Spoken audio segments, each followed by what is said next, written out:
Shrimati Padmaja Venugopal. 2001 Kerala tourism development corporation ചെയർപേഴ്സണായിട്ടാണ് രാഷ്ട്രീയ രംഗത്ത് സജീവമായത്. പ്രധാനമന്ത്രി നരേന്ദ്രമോദിയുടെ പ്രവർത്തനത്തിലും ആദർശത്തിലും ജനക്ഷേമകരമായ പദ്ധതികളിലും ആകൃഷ്ടയായ അവർ 2024 മാർച്ച് 7 കോൺഗ്രസ് വിട്ട് BJPയിൽ ചേർന്നു. ഊഷ്മളമായ സ്നേഹവരവേൽപ്പാണ് BJP അവർക്ക് നൽകിയത്. ശ്രീമതി പത്മജ വേണുഗോപാലിനെ ആദരപൂർവ്വം മുഖ്യഭാഷണത്തിനായി ക്ഷണിക്കുന്നു. നമസ്കാരം. ഈ യോഗത്തിൻ്റെ അധ്യക്ഷൻ, ഈ യോഗം ഉദ്ഘാടനം ചെയ്ത ശ്രീ CK പത്മനാഭൻ ചേട്ടൻ, അതുപോലെ സ്ഥാനാർത്ഥി, കരുത്തനും സുന്ദരനുമായ സ്ഥാനാർത്ഥി, ചെറുപ്പക്കാരുടെ ഹരം. കാരണം ഞാൻ നേരിട്ട് കണ്ടു, അതുകൊണ്ടാണ് ചെറുപ്പക്കാർ. ഞാൻ പിന്നെ വേദിയിലിരിക്കുന്ന സദസ്സിലിരിക്കുന്ന ബഹുമാനപ്പെട്ട നേതാക്കളെ, ഞാൻ ഇന്ന് വരുമ്പോൾ എനിക്ക് വളരെ സന്തോഷം തോന്നിയൊരു കാര്യം, കോൺഗ്രസ് പാർട്ടിയിലിരുന്നപ്പോൾ ഞാൻ കണ്ടത് മുഴുവൻ വാർദ്ധക്യം പിടിച്ച യൂത്ത് കോൺഗ്രസ്സുകാരെയാണ്. കാരണം യൂത്ത് കോൺഗ്രസ് മീറ്റിങ്ങിന്, ഞാൻ തമാശയായിട്ട് പറഞ്ഞതല്ല, 50 വയസ്സ് കഴിഞ്ഞ ആൾക്കാരാണ് യൂത്തിൻ്റെ നേതാക്കന്മാർ. ഒന്നാമത് ഇരുന്ന സ്ഥലത്ത് പിന്നെ മാറ്റാൻ വലിയ ബുദ്ധിമുട്ടാണ്. പിന്നെ ഇങ്ങനെ നീണ്ടിങ്ങനെ പോകും. ഇന്ന് എനിക്ക് വേറെ സന്തോഷം തോന്നിയൊരു കാര്യം, ഇന്ന് എൻ്റെ അച്ഛൻ്റെ വലം കൈയും സന്തത സഹചാരിയുമായ മഹേശ്വരൻ നായർ, തിരുവനന്തപുരത്ത്, അദ്ദേഹം 4 പ്രാവശ്യം കൗൺസിലറും 2 പ്രാവശ്യം പ്രതിപക്ഷ നേതാവായ ആളാണ്. അപ്പം ഞാൻ നിങ്ങളോട് പറഞ്ഞു, കെ കരുണാകരൻ്റെ മക്കളെയും അനുയായികളെയും ഒരിക്കലും കോൺഗ്രസ് വെച്ച് പൊറുപ്പിക്കില്ല പാർട്ടിയിൽ. ഞാൻ പറഞ്ഞാൽ എന്തെങ്കിലും തെറ്റുണ്ടോ? ഈ പോയ പത്മിനി തോമസും തമ്പാനൂർ സതീഷ്, ഇവരെല്ലാം, ഈ മഹേശ്വരൻ നായർ, ഇവരെല്ലാം അച്ഛൻ്റെ സ്വന്തം ആൾക്കാരാണ്.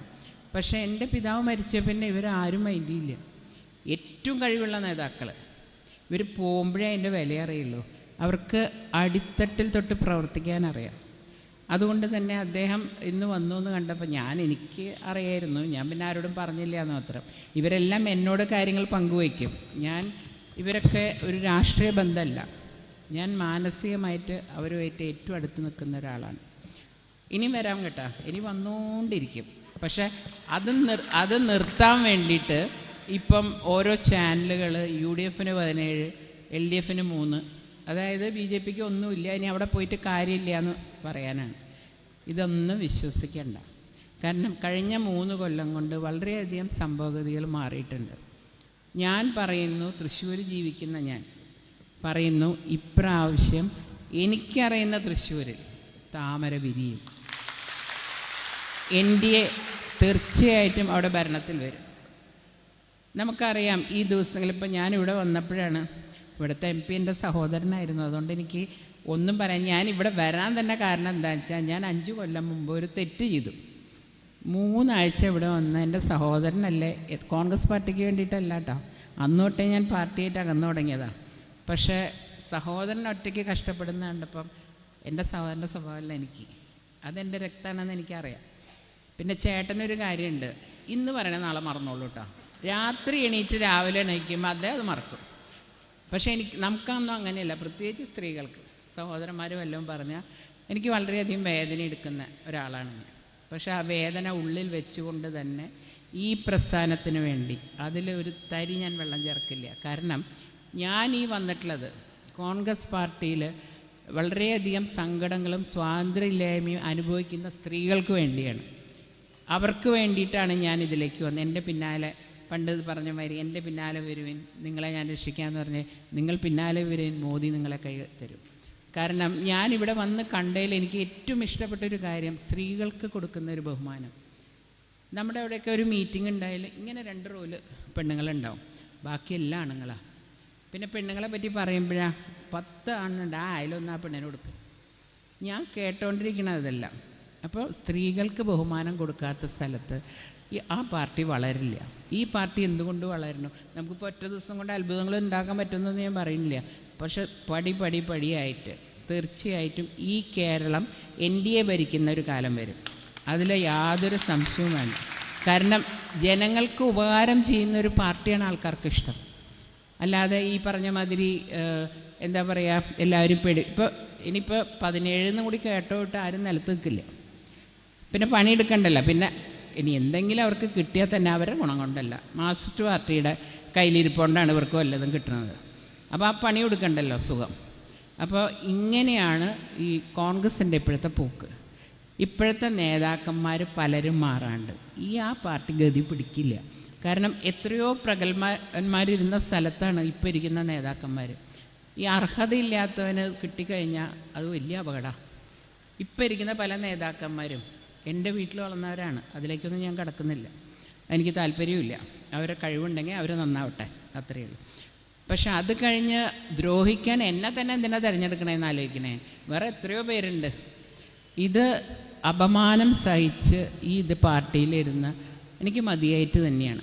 പിന്നെ ഞാൻ കുറച്ച് നാളുകളായി മോദിജിയുടെ കാര്യങ്ങൾ പഠിക്കുമ്പോൾ എനിക്ക് തോന്നിയിട്ടില്ല, അതിൽ ഞാൻ കണ്ടത് എൻ്റെ പിതാവിനെ തന്നെയാണ്. കാരണം എന്തും ചെയ്യാനുള്ള ധൈര്യം, ജനങ്ങൾക്ക് ഉപകാരമാണോ പിന്നെ വേറെ നോട്ടമൊന്നുമില്ല. അങ്ങനെ ഒരു മനുഷ്യനെ തീർച്ചയായിട്ടും നമുക്ക് എല്ലാ പെൺമക്കൾക്കും അച്ഛന്മാരോടൊരു അറ്റാച്ച്മെൻ്റ് ഉണ്ടാവും. അപ്പം നമ്മുടെ അച്ഛൻ്റെ ഒരു ഇത് ആരിൽ കാണണോ അവരോട് നമുക്കൊരു സ്നേഹം തോന്നും. അങ്ങനെ തുടങ്ങിയ സ്നേഹമാണ് ഈ കഴിവുള്ള ഭരണാധികാരിയുടെ ഇതിൽ എൻ്റെ മനസ്സ് ഇഷ്ടപ്പെട്ടു പോയത്. അദ്ദേഹത്തെ ഞാൻ ശരിക്കും പറയുകയാണെങ്കിൽ ഞാൻ ആരാധിച്ചു തുടങ്ങിയത്. അങ്ങനെയാണ് ഞാൻ ഈ പാർട്ടി. എന്നോട് പലരും ചോദിച്ചു എന്തുകൊണ്ട് ബി ജെ പി എന്നാണ് ചോദിക്കുന്നത്. അതിന് ഉത്തരം ഞാൻ പറഞ്ഞു കഴിഞ്ഞു, മോദിജി. വേറെ ഒരു വാക്കുമില്ല അതിൽ. അദ്ദേഹത്തിൻ്റെ പ്രവർത്തനങ്ങളിൽ ആകർഷകമായിട്ട് തന്നെയാണ് ഞാനിതിൽ വന്നത്.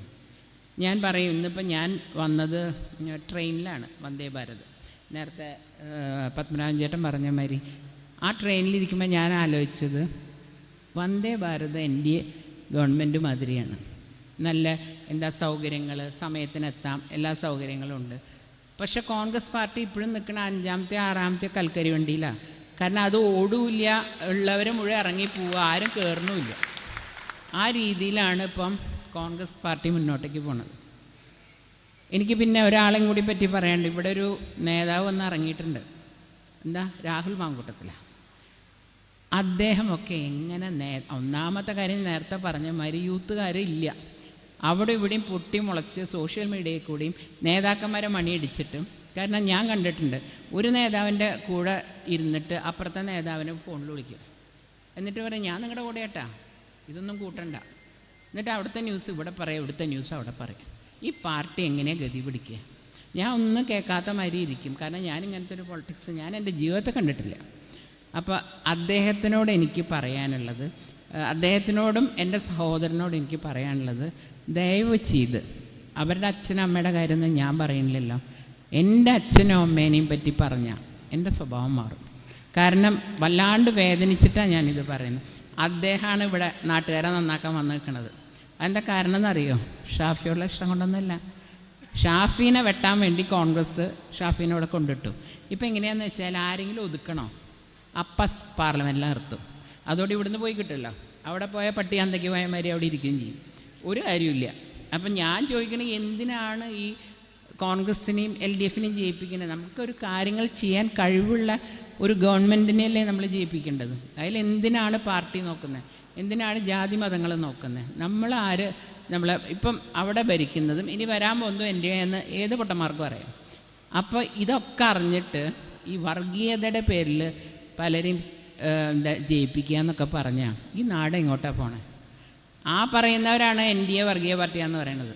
ഞാൻ അതിലേക്കൊന്നും കിടക്കണില്ല. കാരണം പറഞ്ഞാൽ കുറച്ച് കൂടി പോകും. ഞാൻ ഇതിൻ്റെ ഉള്ളിൽ നിന്നിട്ട് വളർന്നിട്ടുള്ള ആളെ എൻ്റെ പഴയ ചരിത്രങ്ങളിലേക്കേ കിടക്കണില്ല, എനിക്ക് മതിയായി. അതുകൊണ്ടാണ് ആ പാർട്ടി എന്ന് കേൾക്കുമ്പോൾ സത്യം പറഞ്ഞാൽ എൻ്റെ അച്ഛൻ്റെ മുഖം എനിക്ക് ഓർമ്മ വരിക. എത്രയോ കഷ്ടപ്പെട്ടുണ്ടാക്കിയതാണ്. പക്ഷെ അദ്ദേഹത്തെ അവമാനിച്ച് സങ്കടത്തോടു കൂടിയായി ഭൂമിയിൽ നിന്ന് പോയത്. അപ്പോൾ ഒരിക്കലും അതിനോട് എനിക്കിനി ഒരു സോഫ്റ്റ് കോർണർ ഉണ്ടാവില്ല. ഞാനിനി തിരിച്ചൊരു പോക്കുമില്ല. ഞാൻ തീരുമാനങ്ങളെടുക്കാൻ ഇത്തിരി ആലോചിച്ചെടുക്കുന്ന ആളാണ്. കാരണം ഞാൻ ജനനം തൊട്ട് ഒരു 2 ആഴ്ച മുമ്പ് വരെ കോൺഗ്രസ്സിൽ അടിയുറച്ച് നിന്ന ആളാണ്. എന്നെ 2-3 പാർട്ടിയുടെ നേതാക്കന്മാരായവരെന്നെ പറയരുത്. പറഞ്ഞാൽ എന്താ പറയുക, ജനങ്ങൾക്ക് ബുദ്ധിയില്ലാത്തവരൊന്നുമല്ല കേരളത്തിലെ ജനങ്ങൾ, അവർക്ക് നല്ലോണം അറിയാം. ഞാനൊരു പാർട്ടി തന്നെയാണ് നിന്നിട്ടുള്ളൂ. ഈ കുറ്റം പറയുന്നവർ ഏതൊക്കെ പാർട്ടി ചാടിപ്പോന്നതാ? ഇവർ വല്ല അടി കൊണ്ടിട്ടുണ്ടോ യൂത്ത്?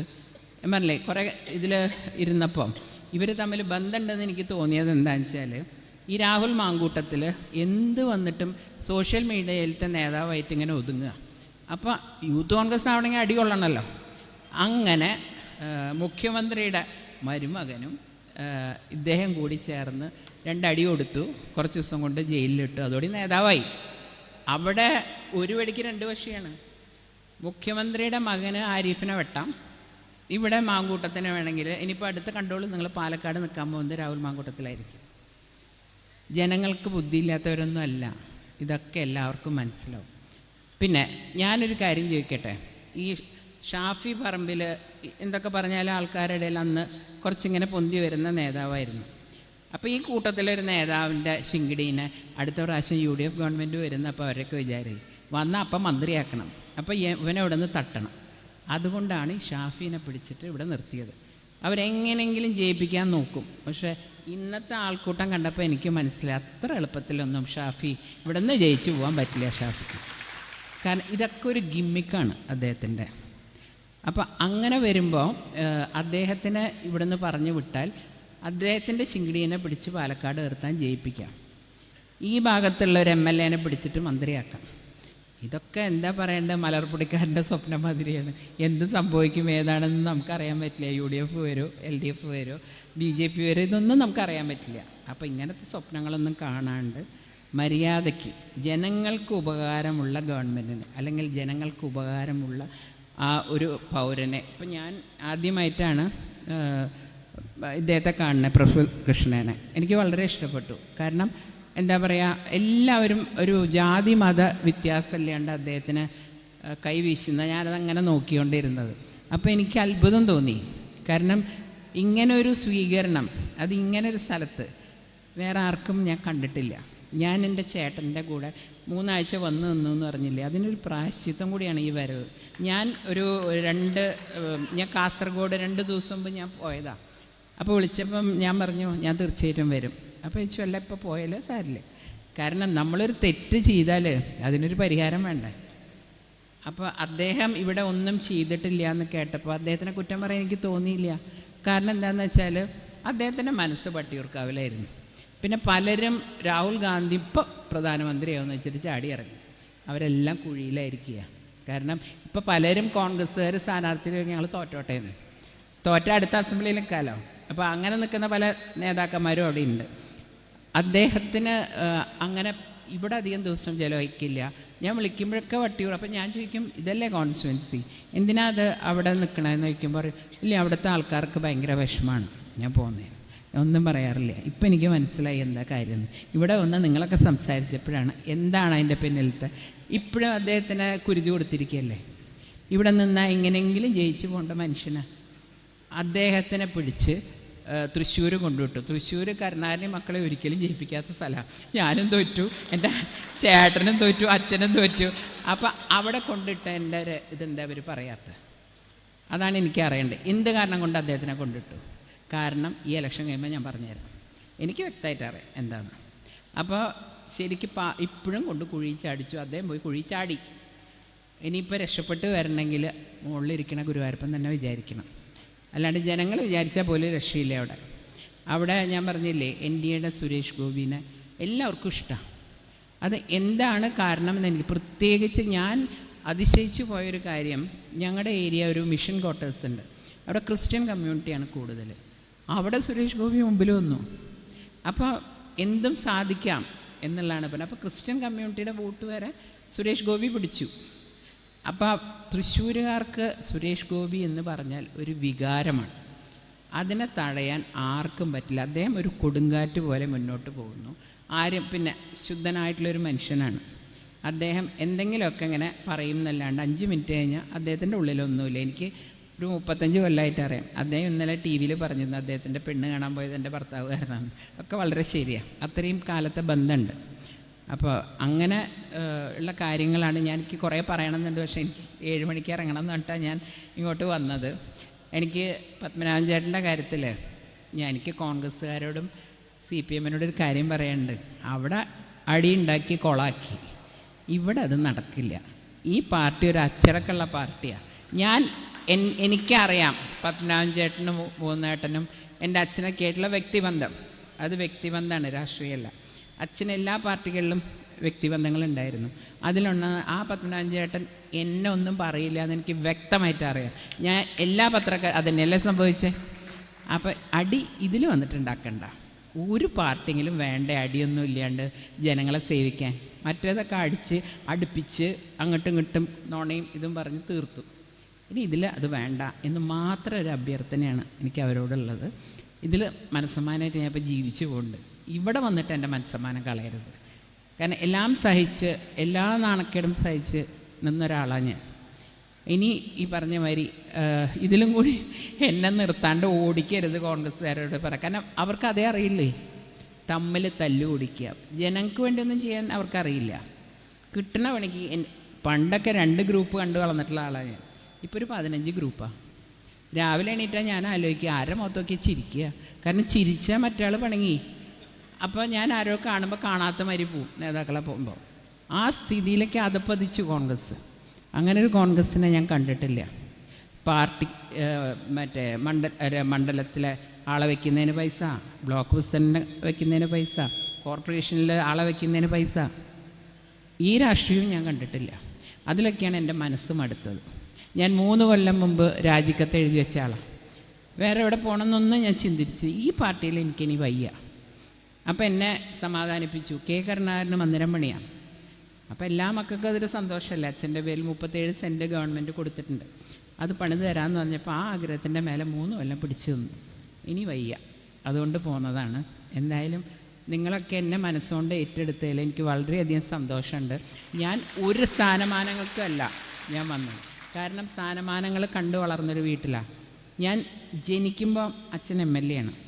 5 വയസ്സിൽ ആഭ്യന്തരമന്ത്രി, 4 പ്രാവശ്യം മുഖ്യമന്ത്രി, കേന്ദ്രമന്ത്രി, MP. ഇതിൽ കൂടുതലൊരാൾക്ക് എന്താ സ്ഥാനം വേണ്ടേ? ഇത് ഇത്രയേ ഉള്ളൂ എന്നറിയാം. അതായത് 5 കൊല്ലം കഴിഞ്ഞാൽ താഴത്തേക്ക് വരണം, 5 കൊല്ലം ചീത്ത മുഴുവൻ കേൾക്കണം, അടുത്ത 5 കൊല്ലം വീണ്ടും കയറും, വീണ്ടും ചീത്ത കേൾക്കണം. അങ്ങനെ അതുകൊണ്ട് ഒരിക്കലും അധികാരത്തിൻ്റെ പിന്നാലെ ഞാൻ പോയിട്ടില്ല. നമുക്കൊരു ബഹുമാനം, നമുക്കൊരു സ്നേഹം, നാണം കെടുത്താതിരിക്കുക, ഇത് മാത്രം പ്രതീക്ഷിച്ചിട്ടാണ്. അത് മോദിജിയുടെ കയ്യിൽ നിന്ന് എനിക്ക് കിട്ടും എന്നെനിക്ക് ഉത്തമ ബോധ്യമുണ്ട്. കാരണം അദ്ദേഹത്തിൻ്റെ കുടുംബം എന്ന് പറയുന്നത് ഭാരതമാണ്. ഒരു വനിതേനെ പറഞ്ഞാൽ അദ്ദേഹത്തിന് തീരെ അത് സമ്മതിക്കില്ല എന്ന് ഞാൻ കേട്ടിട്ടുണ്ട്. എവിടെ സ്ത്രീനെ പൂജിക്കപ്പെടുന്നു അവിടെ നന്നാവും. അപ്പോൾ അതുകൊണ്ട് മാത്രം വന്നതാണ്. നിങ്ങളുടെയൊക്കെ സഹോദരിയായിട്ട് എന്നെ കരുതുക. കാരണം എൻ്റെ കൂടെയുള്ളവർ 9 വയസ്സ് to 90 വയസ്സുള്ളവരും പപ്പേച്ചിന്ന് വിളിക്കുക. അപ്പം നിങ്ങളുടെയും ഒരു പത്മേച്ചിയായിട്ട് നിങ്ങളുടെ ഇടയിൽ ഞാനുണ്ടാവും. സ്നേഹം മാത്രം മതി എനിക്ക്, വേറെ ഒന്നും വേണ്ട. നന്ദി, നമസ്കാരം.